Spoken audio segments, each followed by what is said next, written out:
अंबाला नगर निगम चुनाव के लिए सियासी पारा चढ़ने लगा है।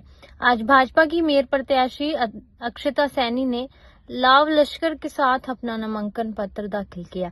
इस दौरान अंबाला शहर के भाजपा का बड़ा शक्ति प्रदर्शन देखने को मिला, जहां पार्टी के कई दिग्गज नेता एक ही मंच पर नजर आए। नामांकन के इस मौके पर अक्षता सैनी ने समर्थन में दिग्गजों का जमावड़ा रहा। कैबिनेट मंत्री अनिल विज, दिल्ली से आए भाजपा नेता मनजिंदर सिंह सिरसा, राज्यसभा सांसद कार्तिकेय शर्मा, चुनाव प्रभारी रणवीर गंगवा और पूर्व मंत्री असीम गोयल विशेष रूप से मौजूद रहे। सभी नेताओं ने एकजुटता दिखाते हुए अक्षता सैनी की जीत का संकल्प दोहराया। नामांकन के बाद भाजपा नेताओं ने दावा किया कि अंबाला, पंचकुला और सोनीपत तीनों ही जगहों पर भाजपा की लहर है। नेताओं का कहना है कि प्रधानमंत्री नरेंद्र मोदी और मुख्यमंत्री नायब सिंह सैनी के नेतृत्व में प्रदेश में जो विकास कार्य हुए हैं, जनता उसी के नाम पर वोट देगी। पश्चिम बंगाल और तमिलनाडु में आजादी के बाद पहली बार रिकॉर्ड तोड़ बम्पर वोटिंग हुई है।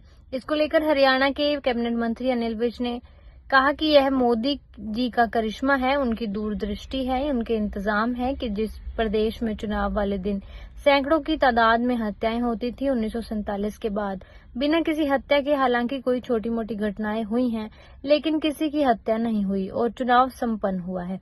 लोगों ने बम्पर वोटिंग की है, दिल खोलकर वोटिंग की है। पहले लोगों को घरों से आने नहीं दिया जाता था, दबंगई से रोका जाता था, विपरीत पक्ष के वोट डालने नहीं दिए जाते थे। बड़ी संख्या में लोगों ने वोट डाले हैं। यह इस चीज का इशारा है कि भारतीय जनता पार्टी बंगाल में भारी मतों से सरकार बनाने जा रही है।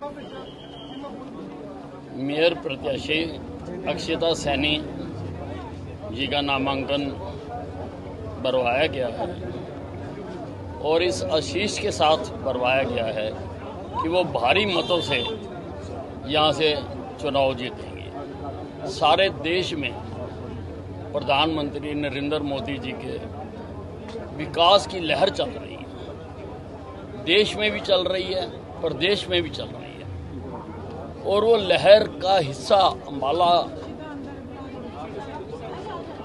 नगर निगम के लोगों तक भी पहुंचे। उसके लिए आवश्यक है कि तीनों जगह पर एक ही विचारधारा की पार्टी के लोग विजयी हों।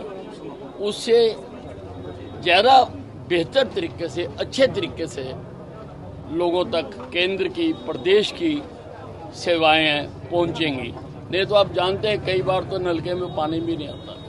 एक मिनट सर, आज़ादी के बाद पहली बार जो है बम्पर वोटिंग हुई है बंगाल में और तमिलनाडु में।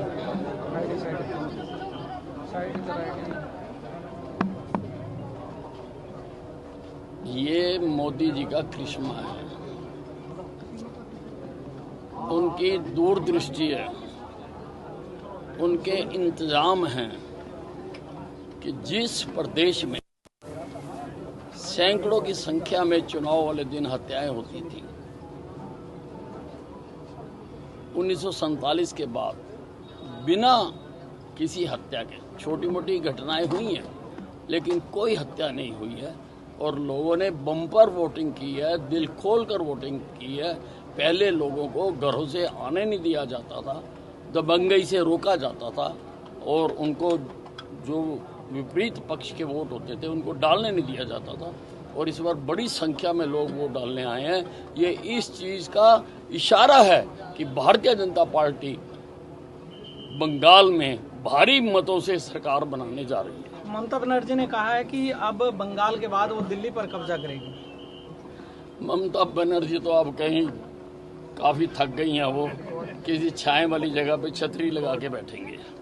पश्चिम बंगाल और तमिलनाडु में बम्पर वोटिंग हुई, जिस पर प्रतिक्रिया देते हुए दिल्ली के कैबिनेट मंत्री मनजिंदर सिंह सिरसा ने कहा कि यह वोटिंग इसलिए हुई है कि तमिलनाडु से स्टालिन और पश्चिम बंगाल से ममता का जाना तय है। भारतीय जनता पार्टी का जीत के आना भी तय है। यह स्पष्ट है कि भारतीय जनता पार्टी और नरेंद्र मोदी की नीतियों को हर जगह समर्थन मिल रहा है। बंगाल की बात की जाए तो घुसपैठियों को बंगाल के माध्यम से भारतवर्ष में घुसाया जा रहा है। ममता ने इसीलिए भारत और बांग्लादेश बॉर्डर पर फेंसिंग नहीं होने दी, क्योंकि उनके वोटर बंगाल और भारत से ज्यादा उनको बांग्लादेशियों पर विश्वास है। यही कारण है कि उन्होंने बॉर्डर को सील नहीं होने दिया। भारतीय जनता पार्टी और गृह मंत्री ने स्पष्ट तौर पर कहा कि पश्चिम बंगाल में सरकार भाजपा की सरकार बनते ही बॉर्डर को सील किया जाएगा। बंगाल के लोग तरक्की देख पाएंगे। प्रिया सपना भारतीय जनता पार्टी पूरा करेगी। इसीलिए हुई है कि स्टैलिन जी और ममता जी का जाना तय है, भारतीय जनता पार्टी का जीत के आना भी तय है। ये स्पष्ट है कि किस तरह से मोदी जी की नीतियों को, भारतीय जनता पार्टी की नीतियों को हर जगह समर्थन मिल रहा है। और खास तौर पर मैं अगर बंगाल की बात करूं, बंगाल में ये लड़ाई बंगाल की खाली नहीं है, ये लड़ाई भारत की है।